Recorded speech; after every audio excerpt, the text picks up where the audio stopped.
বিশেষ করে বাংলাদেশ সংখ্যাগরিষ্ঠ মুসলিম কান্ট্রি, সংখ্যাগরিষ্ঠ মুসলমানের দেশ। এই দেশে কাদিয়ানীদের নামে কোনো ইসলামী জামাতের নাম চলবে? তারা তাদের নাম আলাদাভাবে ব্যবহার করতে পারে, কাদিয়ানি জামাত বলতে পারে। এ দেশে যেমন হিন্দুরা আছে, হিন্দু বলে পরিচয় দিয়ে থাকে, তাদেরকে তাড়াইতে বলি না। বুদ্ধরা আছে, বুদ্ধ পরিচয় দিয়ে থাকে, তাদেরকে তাড়াইতে বলি না। খ্রিস্টানরা আছে, খ্রিস্টান পরিচয় দিয়ে থাকে, তাদেরকে তাড়াইতে বলি না। তাদের জন্ম আছে এদেশে, জন্ম নিবন্ধন আছে, তাদের নামে আইডি কার্ড হয়েছে। তেমনি করে গোলাম আহমদ কাদিয়ানির সমর্থক যারা, তারা এদেশে জন্ম নিয়েছে, তাদের জন্ম নিবন্ধন আছে, তাদের আইডি কার্ড আছে, তারা এদেশের ভোটার। এই হিসেবে তারা থাকবে, তাদেরকে দেশ থেকে তাড়াইতে বলি না। একটা দাবি আমাদের সকলের, তারা আহমাদি মুসলিম জামাত বলে পরিচয় দেয়, মুসলিম শব্দ কেটে দিয়ে বেশির বেশি শুধু আহমাদি জামাত বলতে পারে অথবা আহমাদি কাদিয়ানি জামাত বলতে পারে, তাহলেই তারা থাকার অধিকার রাখে, নইলে তাদের এদেশে থাকার অধিকার নাই।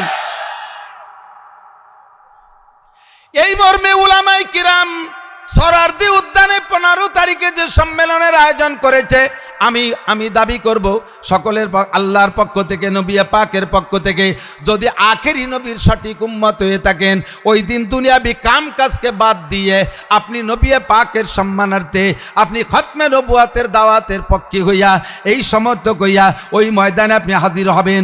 বিশাল জনসমুদ্র তৈরি করে দেখাইতে হবে সরকারকে যে আমরা কোটি কোটি অসংখ্য মানুষ আমরা খতমে নবুয়াতের পক্ষে।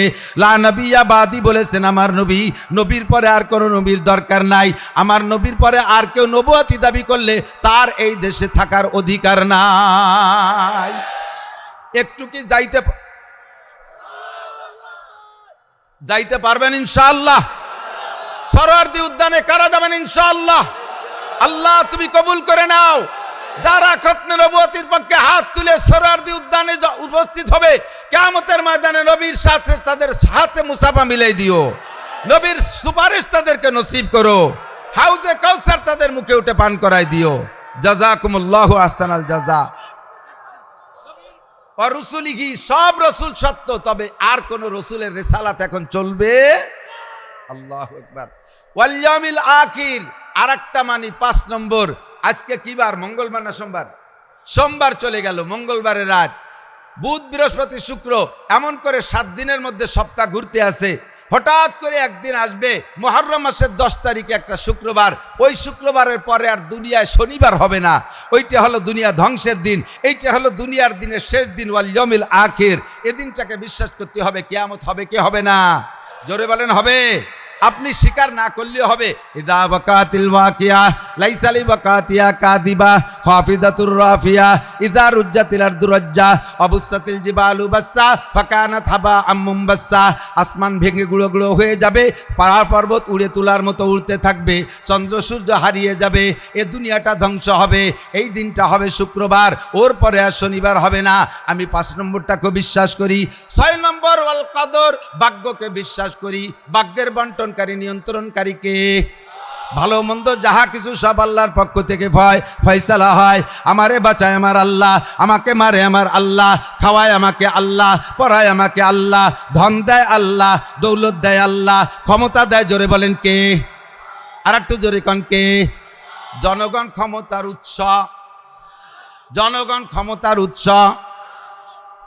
এই কথা যারা বলে, রাজনৈতিক দল যারাই আছেন, আমি কোনো দলের নাম মেনশন করব না, বিশেষ করে জেনারেল রাজনৈতিক দল যারা, তারা এই কথাটার পর গভীর বিশ্বাসী, জনগণ ক্ষমতার উৎস। জোরে বলেন নাউজুবিল্লাহ। এ বলার কারণে আপনি মুশরিক হয়ে গেছেন, আপনি মুশরিক হয়ে গেছেন। জনগণ ক্ষমতার উৎস না, ক্ষমতার উৎস কে? আল্লাহর হাতে ক্ষমতা। ঠিক কি ঠিক না? আমার এ জায়গায় তো সব দলের মানুষ আছে, একদলীয় অস্ত্র করা যাবে না।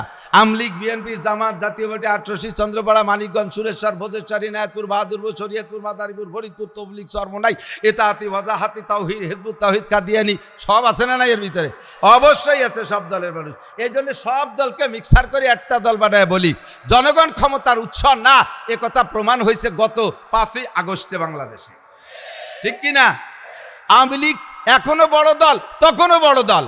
হয়তো আমলিগরা গাপটি মেরে রয়েছে কোনো বিপদে পড়িয়া, কিন্তু লোক কম না। কতক্ষণ না কে? লোক কম না, বহুত বড় দল।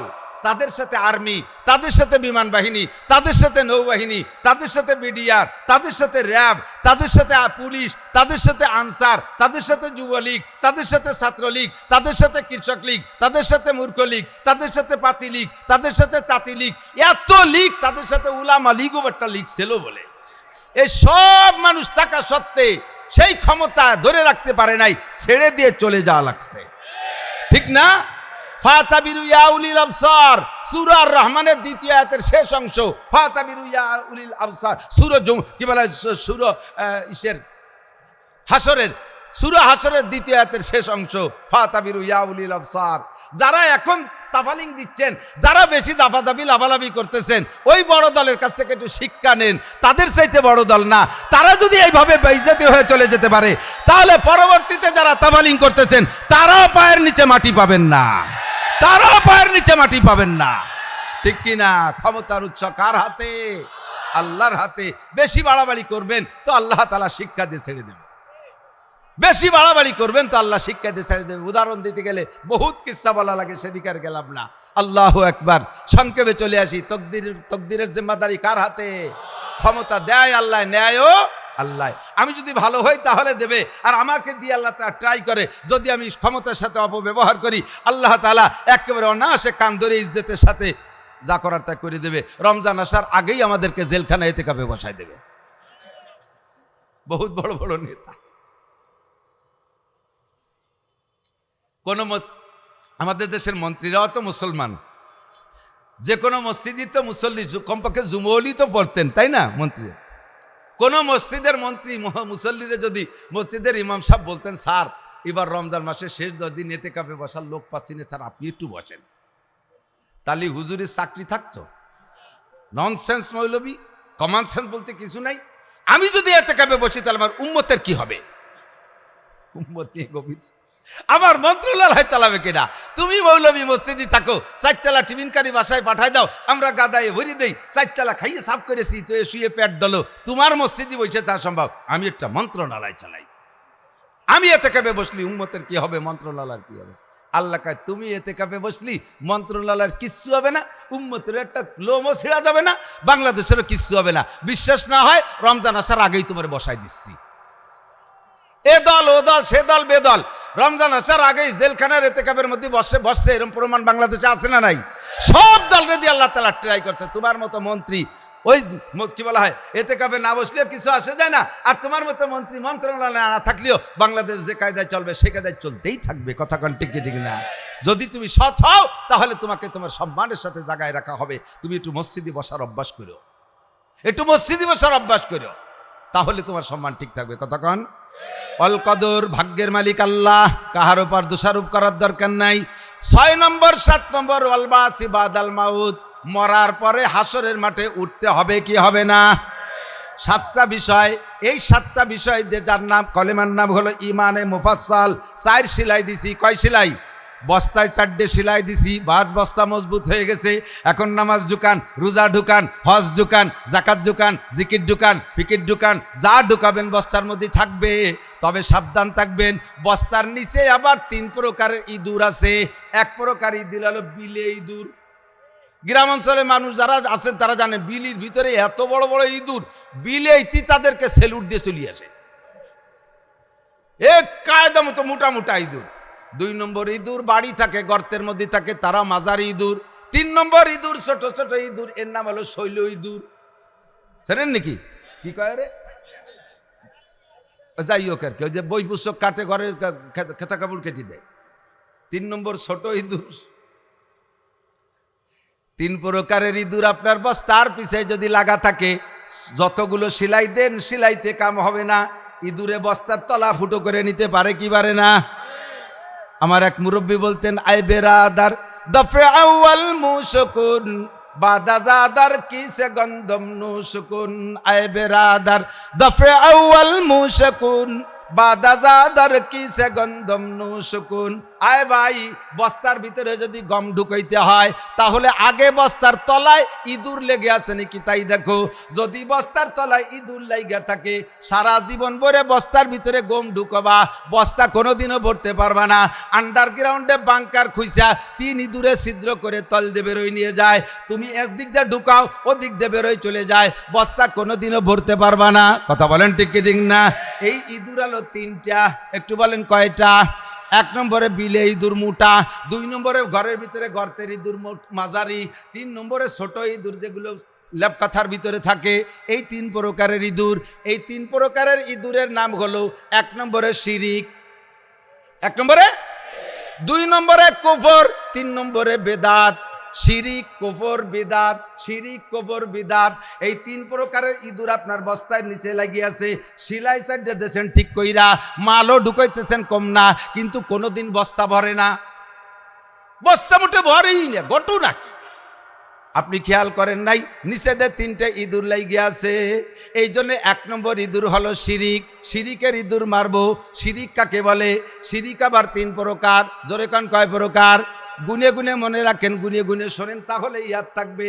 শিরিক 3 প্রকার। আগে বলেন ইঁদুর কয় প্রকার? 1 নম্বর ইঁদুরের নাম কি? শিরিক। 2 নম্বর ইঁদুরের নাম কি? কুফর। 3 নম্বর ইঁদুরের নাম কি? বেদাত। আর এই 1 নম্বর সেই ইঁদুর আবার 3 প্রকার। বড় ইঁদুর আবার 3 প্রকার শিরিক। হ্যাঁ, 1 নম্বর শিরিক, 1 নম্বর শিরিক, 1 নম্বর শিরিক হলো শিরিক মা আল্লাহ ফিজ্জাত। আল্লাহর অস্তিত্বের সাথে কেউকে শরিক করা। শিরিক মা আল্লাহ ফিজ্জাত, আল্লাহর জাতের সাথে শিরিক করা। যেমন কালাতিল ইয়াহুদ উযাইরুন ইবনুল্লাহ, ইহুদিরা বলে আল্লাহ উযাইর আলাইহিস সালাম আল্লাহর ছেলে। একটু কার না নাউজুবিল্লাহ। ভাষা শুনেন না, একটু বুঝিয়ে শোনেন। খেয়াল। ইহুদি গেছেন, এই নেতানিয়াহুর গোষ্ঠী ইহুদি। ডোনাল্ড ট্রাম্প আবার ইহুদি না, ওরা আবার নাসারা। ওরা কি? নাসারা মানে খ্রিস্টান। ইহুদিরা বলে কালাতিল ইয়াহুদ উযাইরুন ইবনুল্লাহ, ইহুদিরা বলে উযাইর আলাইহিস সালাম আল্লাহর ছেলে। এ কথায় ভালো হিট করে নাই, আর একটু ভালো করে শোনেন। উযাইর আলাইহিস সালাম আল্লাহর ছেলের অর্থ কি? কয় উযাইর আলাইহিস সালামের মায়ের সাথে আল্লাহ যৌন মিলন করেছে, সেই মিলনে গর্ভ ধারণ করছে, সেই গর্ভের সন্তান উযাইর। আল্লাহ কয় এর চাইতে বড় জুলুম আর হতে পারে না। ওয়ালা তুশরিক বিল্লাহ ইন্নাশ শিরকা লাযুলমুন আযীম। আল্লাহ কয় অন্য কিছু মেনে নিতে পারি, শিরকের জুলুম আমি মানতে পারি না, শিরকের জুলুম মানতে পারি না। বান্দা তুমি জেনে নাও, ইন্নাল্লাহা লা ইয়াগফিরু আন ইউশরাকা বিহি ওয়া ইয়াগফিরু মা দুনা যালিকা লিমান ইয়াশা। যত গুনাহ করো না কেন, কবিরা গুনাহ করো, হাজার কবিরা গুনাহ করেছো আল্লাহর হকে, আল্লাহ পাক বলেন তোমার যে কোনো নেক আমল দেখা আমি আল্লাহ তোমার একটা নেক আমল দেখে তোমার বিশাল বড় কবিরা গুনাহ মাফ করে দিতে পারি। তবে শর্ত হলো শিরক থাকলে সর্বনাশ। বস্তার মধ্যে যদি তলায় শিরকের ইঁদুর লাইগা থাকে তাহলে তোমার কোনো তওবায় কাম হবে না, যতক্ষণ পর্যন্ত শিরক থেকে ফিরে আসতে না পারবে। আল্লাহ খেয়াল করে, বড় গুনাহ আল্লাহর ইচ্ছা স্বাধীন, যাকে খুশি মাফ করে দিতে পারে। এ ভাই আমার দিক তাকান, বর্তমান প্রেক্ষাপটে আমাদের প্রধান বিচারপতি যিনি আছেন, আওয়ামী লীগের কোনো আসামি যদি মার্ডার কেসের আসামি হয়, তারে যদি প্রধান বিচারপতি বেকসুর খালাস করে দেয়, তাহলে এই বিচারপতির বিপক্ষে আমরা আরেকটা সমন্বয় আন্দোলন করব কি করব না? এই বিচারপতি আওয়ামী লীগের মাল রয়ে গেছে, ওরে নামাতে হবে, ওর বিচার মানি না। কথাক্ষণ ঠিক না? এই বলবে কি বলবে না? অবশ্যই বলবে। তা আল্লাহ পাক এমন বিচারপতি যার এগেনস্টে কোনো আন্দোলন করার সুযোগ নাই। হাজার বছরে বড় গুনাহগারকে আল্লাহ তাআলা যদি যা তোরে মাফ করে দিলাম, ও জায়গা কেউ কথা বলার থাকবে না। ঠিক না? লিমাইয়াশা, আমি যাকে খুশি মাফ করে দিতে পারি, শর্ত বান্দা শিরকি গুনাহ করিস না, শিরক করিস না, এটা আমি সহ্য করতে পারি না। বলতে গেলে ব্যাখ্যা লম্বা হয়ে যাবে, সংক্ষেপে আমার দিক তাকান। আল্লাহ পাক বলেন 1 নম্বরে শিরিক এই ইহুদিরা করে কালাতিল ইহুদু উযাইরুন ইবনুল্লাহ। 2 নম্বরে নাসারারা করে খ্রিস্টানরা তারা কয় ওয়াকালাতিন নাসারা মাসিহ ইবনুল্লাহ। আর নাসারারা শিরিক করে আল্লাহর ফ্যামিলির সাথে, আল্লাহর ফ্যামিলি তৈরি করে, কয় ঈসা আলাইহিস সালাম আল্লাহর ছেলে। একটু কার নাউজুবিল্লাহ। এর কি মানে? কয় মারিয়ামের পেটে ঈসা জন্ম নিয়েছে, মারিয়ামের সাথে দুনিয়ার কোনো পুরুষে স্পর্শ করে নাই, তাহলে তার পেটে বাচ্চা গেল কি কইরা? আল্লাহ মারিয়ামের সাথে যৌন মিলন করেছে, সেই জায়গা গর্ভধারণ করেছে, সেই গর্ভের সন্তান ঈসা। ঈসা আলাইহিস সালাম লজ্জায় নিজেই মুখটা নিচু করে ফেলেন। আল্লাহ, এই শিরিক আমরা করি না, এই শিরিক আমরা করি না। আমরা করি সেকেন্ড শিরিক। সেকেন্ড শিরিক আমরা অনেকে করি। সেকেন্ড শিরিক কি? এটা হলো শিরিক ফিস জাত গেছে। 2 নম্বরে শিরিক ফিস সিফাত, এইটা আমরা অনেকে করি। শিরিক ফিস সিফাত কি? আল্লাহর যে গুণ আছে ওই গুণটা একমাত্র আল্লাহরই জন্য খাস। কথা বলেন, একটু বলেন। খালেক সৃষ্টিকর্তা কে? আর কেউ? মালিক কে? রজ্জাক কে? রিজিক দাতা কে? মুহি বাঁচানেওয়ালা কে? মুমিত মারনেওয়ালা কে? এই সব সিফাত কার? হাজের। একে টাইমে সব জায়গা উপস্থিত হওয়ার ক্ষমতা একমাত্র কার? নাজের। এক টাইমে সব জায়গা দেখার ক্ষমতা একমাত্র কার? আল্লাহর। এই হাজের আর নাজের গুণ যদি আমি অন্যকের ভিতরে নিয়ে যাই তাহলে আমি মুশরিক হয়ে যাব। আমার দেশে অনেকে আছে একটু দুয়ার অনুষ্ঠান করলে, দুরুদের অনুষ্ঠান করলে সেই জায়গা উনারা মনে করে নবী আলাইহিস সালাম উপস্থিত হয়ে গেছে। হুজুর হাজের ও নাজের, আল্লাহর রাসূলকে হাজের ও নাজের জানে। এই হাজের আর নাজের গুণ দুইটা আল্লাহর। আমি যদি এই গুণ দুইটা রসুলের মধ্যে নিয়ে যাই তাহলে আমি রসুলকে আল্লাহর গুণে গুণী করার চেষ্টা করতেছি, এতে আমি মুশরিক হয়ে যাব। কথা কন, একটু বোঝেন নাই কথা কন। নবী কি হাজের? নবী কি নাজের? নবী হাজেরও না নাজেরও না। নবী বলেন আমি আমার কবরে থাকি, দূরে জীবদ্দশায় থাকতে যে আওয়াজ আমি শুনতাম না, মৃত্যুর পর আমি সে আওয়াজ শুনবো না। জীবদ্দশায় থাকতে যতটুক দূরের আওয়াজ আমি শুনতাম, মৃত্যুর পর আমি অতটুক দূরের আওয়াজ শুনবো। কাজেই মান সাল্লা আলাইয়া ইনদা কবরি, যদি কোনো উম্মত আমার কবরের কাছে এসে আমার সালাম দেয়, দরুদ পড়ে, সামিতুহু, ওইটা আমি কানে শুনি, ওইটা আমি শুনবো। আমান সাল্লাহ আলাইয়া নায়ান উবলিকতুহু, যদি কেউ দূরের থেকে সালাত ও সালাম করে ওইটা আমি শুনি না, ওইটা আমি শুনি না, আমি সে জায়গার খবরও রাখি না। তবে দূর দারাজ থেকে যদি কেউ দুরুদ ও সালাম পাঠায় ওইটা আমার কাছে পৌঁছাই দেওয়া হয়। কন্যা সুবহানাল্লাহ। সাহাবায়ে কিরাম বলেন মাইয়ুবলিগুকা সালাম ইয়া রাসূলুল্লাহ, হুজুর দূরের থেকে দুরুদ ও সালাম আপনার কাছে কারা পৌঁছাইয়া দেয়? হুজুর বললেন ইন্না লিল্লাহি মালাইকাতান সাইয়াহিনা ফিল আরদ ইউবাল্লিগুনি সালাম মিন উম্মতি। আল্লাহ পাক কোটি কোটি পর্যটন ফেরেশতা তৈরি করে রেখেছেন। এই ফেরেশতাদের দায়িত্ব আর কিছু না, বিশ্বের যে প্রান্ত থেকে আমার উম্মতরা আমার উপদের দুরুদ ও সালাম পড়বে, জায়গা ঠিকানা মাস আর তারিখ সহ মুহূর্তে মুহূর্তে আমার কাছে দুরুদ ও সালাম পৌঁছাইয়া দিয়ে দেয়। ফেরেশতারা পৌঁছায় দেয়, আমি শুনি না। কাজী নবী পাককে হাজের নাজের জানা এটা শিরিক হবে, আপনার আমল বাতিল হয়ে যাবে। ওয়ালা 3 নম্বর হলো ছোট ইঁদুর, বড় ইঁদুর আর মাঝারি ইঁদুর, বেশি কথা বাড়ানো যাবে না। 3 নম্বর যে ছোট ইঁদুর, মনে আছে? এইটা বড় মহা বিপদের ছোট ইঁদুর। কষ্ট পাচ্ছেন? এই 3 নম্বর ইঁদুর কি? সেটা হলো শিরিক ফিল ইবাদত।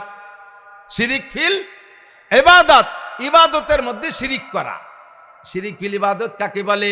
ইবাদত করব আমরা কার জন্য? একমাত্র নামাজ কার জন্য? রোজা করি আল্লাহর জন্য, ফরজ ওয়াজিব আল্লাহর জন্য, তিলাওয়াত করি আল্লাহর জন্য, দান খয়রাত আল্লাহর জন্য, মসজিদ মাদ্রাসা করি আল্লাহর জন্য। কথা বলেন ঠিক কি ঠিক না? তবলিগি যায় আল্লাহর জন্য, পীরের দরবারে যায় আল্লাহকে পাওয়ার জন্য।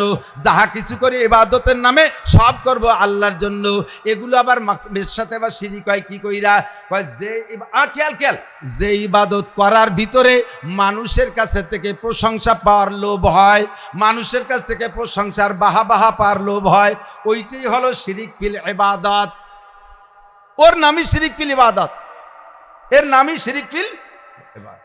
আমি না যা করি ইবাদত করব কার জন্য? জিজ্ঞেস করছি, চাচা আপনি তো আগে নামাজ কালাম পড়তেন না, এনজেই যে নামাজ কালাম পড়েন, কি করব, বাড়ি বাসায় মহিলাকে জ্বালায় থাকার কায়দা নাই, তাই মসজিদে চলিয়েছে। এই যে মসজিদে এসে নামাজ পড়তেছে, এটা কি আল্লাহর জন্য না মহিলাদের জ্বালায়? এটার নাম হলো শিরিক ফিল ইবাদত। তুমি আল্লাহর জন্যই পড়তেছো না, তুমি মহিলাদের চাপে পড়িয়া। চাচা আপনি তো আগে দাড়ি রাখতেন না, যে সুন্দর দাড়ি রাখছেন, এই বয়সে দাড়ি না রাখলি মানসি কি কয়? এই বয়সে দাড়ি না রাখলি মানসি কি কয়? আল্লাহ কি কয় সেজন্যই দাড়ি রাখে নাই, রসুল কি বলবেন সেজন্যই দাড়ি রাখে নাই। দাড়ি রাখছে কার জন্য? মানসি কি বলে তাই ঠেকানোর জন্য। কতক্ষণ তবলিগি 3 চিল্লে দিয়ে আইসেই মহল্লা এসে আমির সাজে, আর ফাঁকা বুলি মারে মৌলভীরা লাগে কোন শাকে জায়গায় বসে বসে একটু অভিকলা হাত দিচ্ছে না, একটু এই পুলাপান পাইছে তাই একটু পড়ায়, আর জাকাত ফেতরা মান্নত খয়রাত কুড়োই বুড়োই খেয়ে বেড়ায়। এ বলার একদল আছে না নাই? সারাটা জীবন ভরে কি করে বেড়াইছো পিছনের ইতিহাসে হাত দাও, চিন্তি বাকি নাই। যতদিন ঘুষ খাওয়ার শক্তি ছিল অতদিন তওবা করো নাই। রিটায়ার্ড করিয়ে 50-60 লাখ টাকা একবারে পাইছো, আর আগে বস্তা বস্তা টাকায় কামাই করে ঢাকার প্রাণ কেন্দ্রে বাড়ি টাড়ি কইরা যখন রিটায়ার্ড হয়ে গেছো, এরপরে এই পুরো পিছনের সমস্ত আকামের গুনাহ মোচন করার জন্য 3 চিল্লে দিয়ে তবলিগি যাইয়া এরপরে হজ একটা করিয়া আইছে।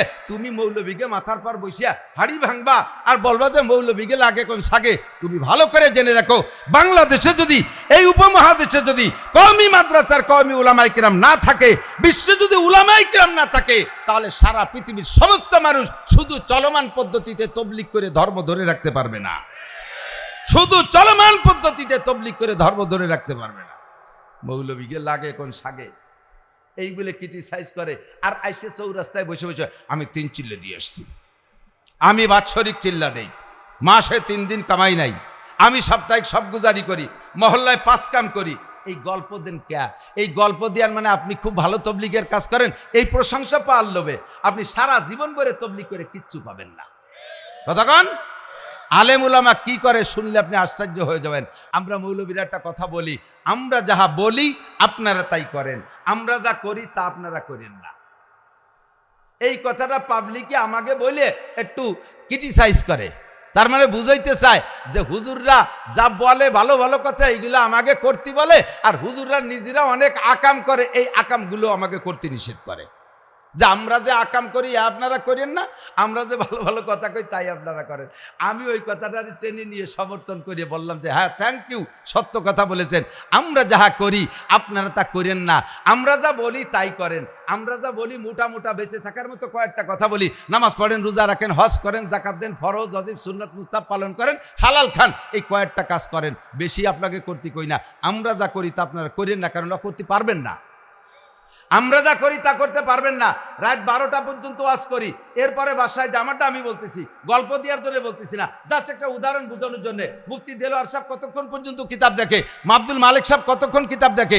আপনাদের ভ্যান চালানোর শক্তি আছে, আপনাদের ব্যাংক চালানোর শক্তি আছে, আপনাদের গাড়ি চালানোর শক্তি আছে, আপনাদের যে শক্তি আছে এই শক্তি কি আলেম উলামার নাই? আপনারা লাখ লাখ কোটি কোটি টাকা কামাই করার পথ খুঁজে এনেছেন, আলেমদেরকে আল্লাহ তাআলা সে বুদ্ধি দেয় নাই? শক্তি আছে, বুদ্ধি আছে, সব কিছুকে বর্জন করে দিয়ে, সব কিছুকে জলাঞ্জলি দিয়ে সামান্য 3,000, 5,000, 10,000, 20,000 টাকা বেতনের পর নির্ভর করে এই জীবনকে একেবারে আল্লাহর দিনের জন্য বিসর্জন দিয়ে দিয়েছে। রাত 12টা পর্যন্ত কিতাব দেখে, এরপরে একটু ঘুমায়, শেষ রাত্রি আবার উঠে তাহাজ্জুদের নামাজ পড়ে, ফজর পর্যন্ত জিকির করে, ফজরের নামাজ পড়ে, 1.5-2 পারা কোরআন শরীফ তিলাওয়াত করে। এই তিলাওয়াতের পরে আবার কিছু একটু নাস্তা পানি খেয়ে আবার কিতাব দেখতে শুরু করে, 9টা পর্যন্ত কিতাব দেখে সকালে নাস্তাটা খেয়ে এই যে ক্লাসে বসে অভিকলা হাদাসানা বিভিন্ন প্রকার হাদিস কোরআন পড়াইতে তাহলে থাকে, নাহু সরফ পড়াইতে থাকে। এরপরে আল্লাহ তাআলা যদি কেউকে একটু তৌফিক মোটামুটি দিয়েও থাকে আলেম ওলামাদেরকে, এরা যে পরিমাণ দিনের জন্য খরচ করে আপনি কোটি কোটি টাকার মালিক হয়ে সে পরিমাণ খরচ করতে পারবেন না।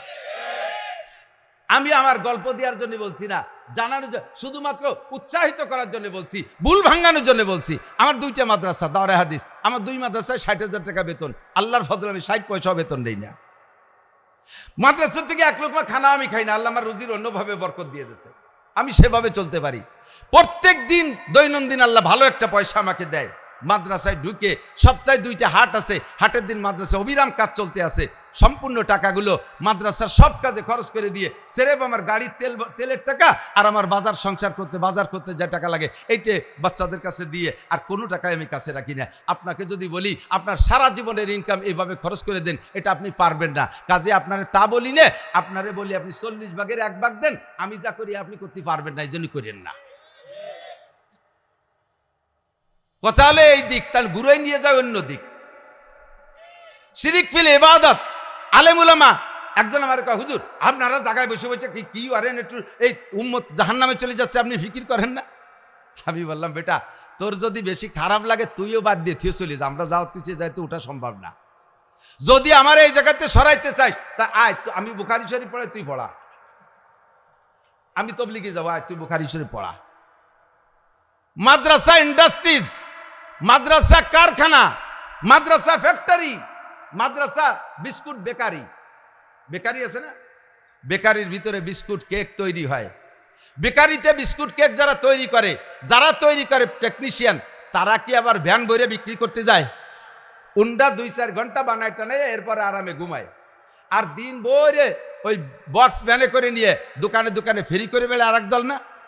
এখন যারা ফেরি করে, জল বৃষ্টি রোদ, তারপরে ওই দোকানদারদের সাথে মারামারি, কিলি যুদ্ধ বিগ্রহ সবই তারা করে, ইত্যাদি করে টুরে পয়সা এনে এইবারে ক্যাশে জমা দেয়। এর থেকে এবার ওই টেকনিশিয়ানকে মোটা বেতন দেয়, তাদের সম্মান আলাদা, এসির মধ্যে থাকতে দেয়, মালিক তাদের আলাদা খাইতে দেয়। এই দেখে ওই ফেরিওয়ালাদের মিজাজ খারাপ, হ্যাঁ 2 ঘন্টা কখন বিস্কুট বানায় শীতে শুয়ে রয়েছে।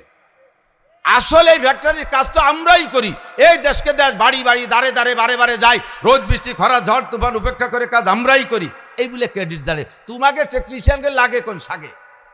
টেকনিশিয়ানরা যদি কয়, বেটা তোর যদি ফেরিওতি খারাপ লাগে আর আমাদের পর হিংসা লাগে, থাক তোর ভ্যান টান তুই বাড়ি যা, ভ্যান থুয়ে বাড়ি যা। আমি যদি বিস্কুট না বানাই তুই ফেরি করবি কি দিয়ে? কথা বলেন না কেন?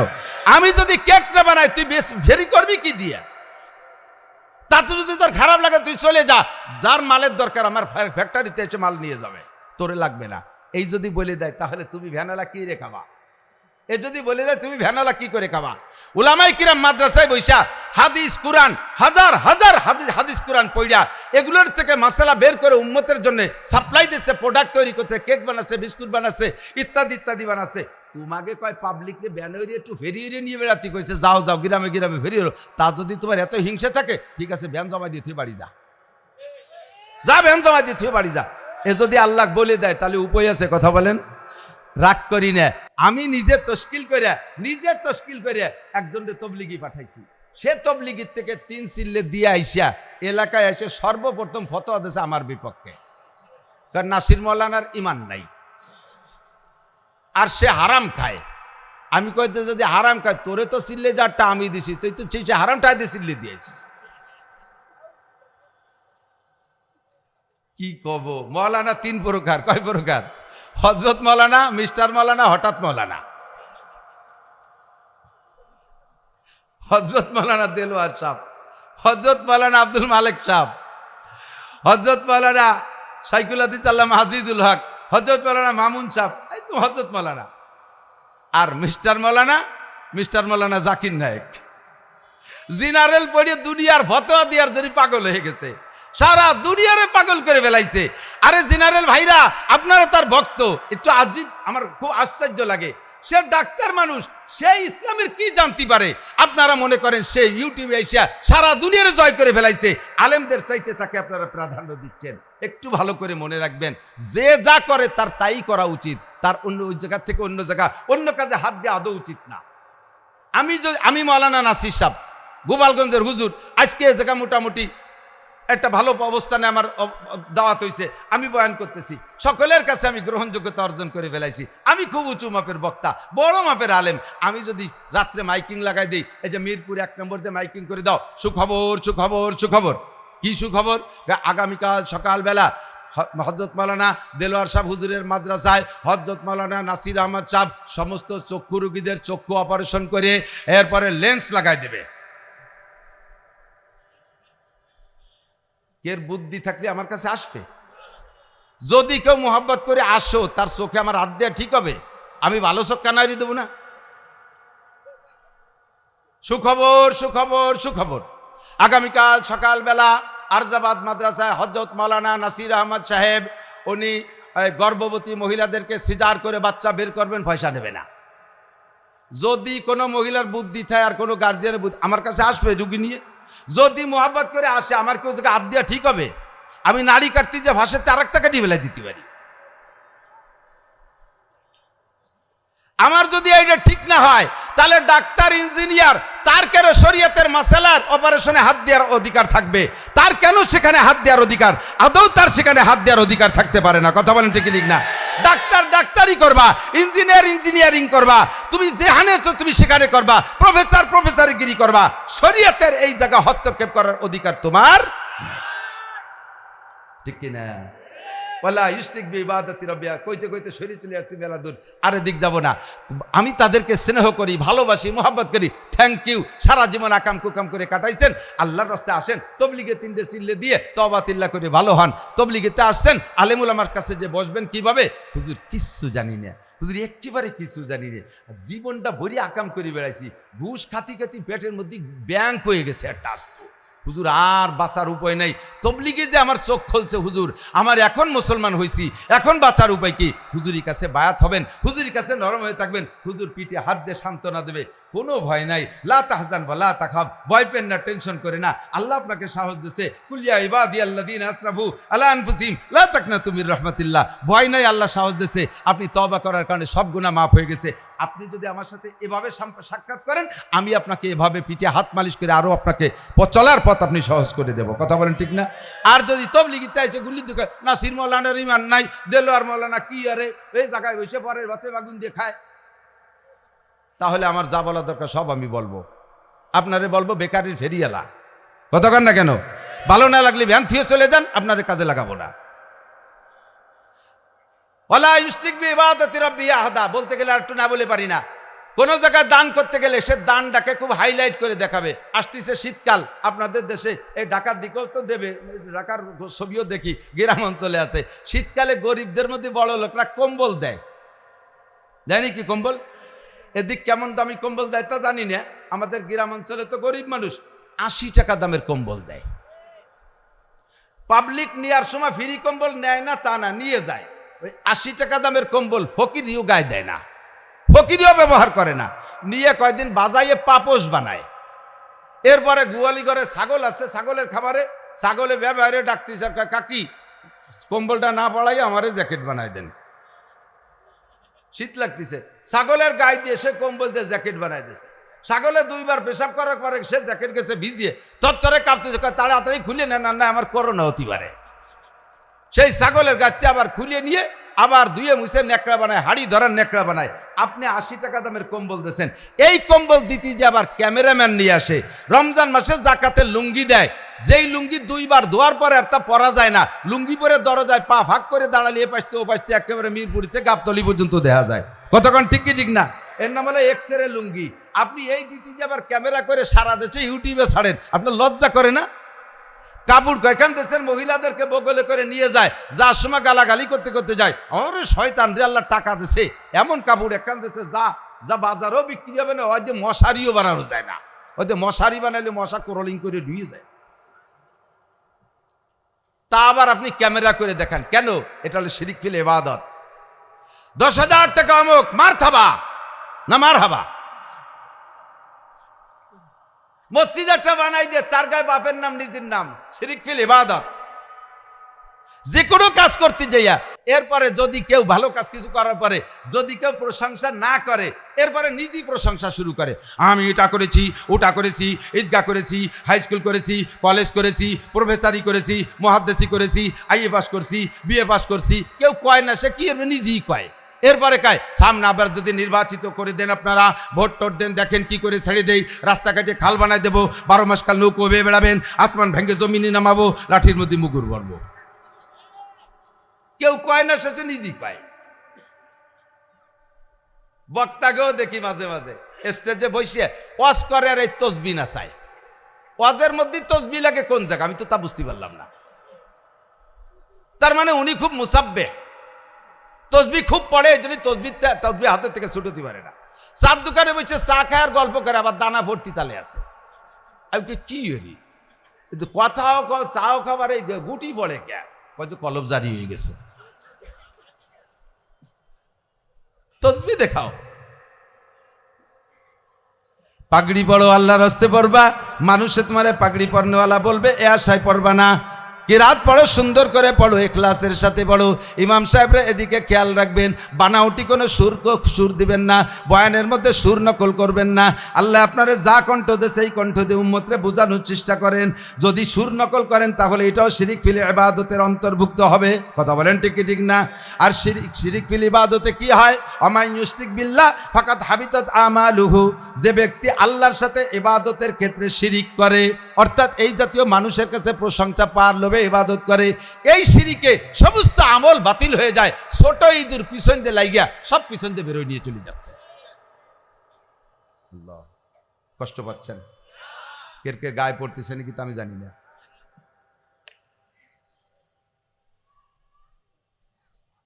আমলের বস্তার চার সেলাই ইঁদুর, মনে আছে আজকের কথার সারাংশ এই। 1 নম্বর ইঁদুর চলতেছে শিরিক। 3 প্রকারের ইঁদুর বলছি। 1 নম্বরে শিরিক মা আল্লাহ বিজ্জাত, আল্লাহর জাতের সাথে অস্তিত্বের সাথে শিরিক করা। 2 নম্বরে আল্লাহর গুণের সাথে কেউরে শরিক করা। 3 নম্বরে ইবাদতের মধ্যে শিরিক করা। আমি যাহা করিব একমাত্র কার জন্য? একমাত্র আল্লাহর জন্য। কথা বলুন ঠিক না? একজনের জিজ্ঞেস, তুই মাদ্রাসায় পড়িস কে? কয় যদি আলেম হতে পারি তাহলে কণ্ঠ আছে ভালো, আমি বক্তা হব, ওয়াজ করব, হাজার হাজার লাখ লাখ টাকা কামাই করব। নিয়ত ভালো না, নিয়ত ভালো না। তোমার এই বয়ানের দ্বারা, তোমার কণ্ঠের বয়ানের দ্বারা মানুষে হিদায়ত পাবে। ওহুয়া লা ইয়াতাদি ইউহদা বিহি ওহুয়া লা ইয়াতাদি। তোমার বয়ানের দ্বারা মানুষ হিদায়ত পেতে পারে, কিন্তু তুমি নিজে হিদায়ত পাবে না। তোমার উদ্দেশ্য ভালো না। বয়ান হবে কার জন্য? যদি আল্লাহর জন্য হয় তাহলে আরেকজনের কণ্ঠ নকল করার দরকার কি? ইদানিং ব্র্যান্ডের বয়ান চলতেছে, বিভিন্ন ব্র্যান্ডের নাম কব না, বিভিন্ন ব্র্যান্ডের এক একজন এক এক ব্র্যান্ড ধরা শুরু করে দিয়েছে নিজের। আরে খেয়াল করেন, অন্যের ব্র্যান্ড নকল করতে গেলি তারপরে সে নকলও হয় না, নিজের যাও নষ্ট হয়ে যায়। এই কাউ চেনেন? কাক, কাউ কয় না, কাক। এ পাখির ভিতরে কাউর কি কোনো আলাদা মর্যাদা আছে? ময়না পাখি খাঁচায় পালে, কত প্রকারে পাখি খাঁচায় পালে, কাউও কেউ পোষে? কাউর কোনো ভ্যালু নাই। কাউও চিন্তা করে কি যে আমিও পাখি, ময়ূরও পাখি।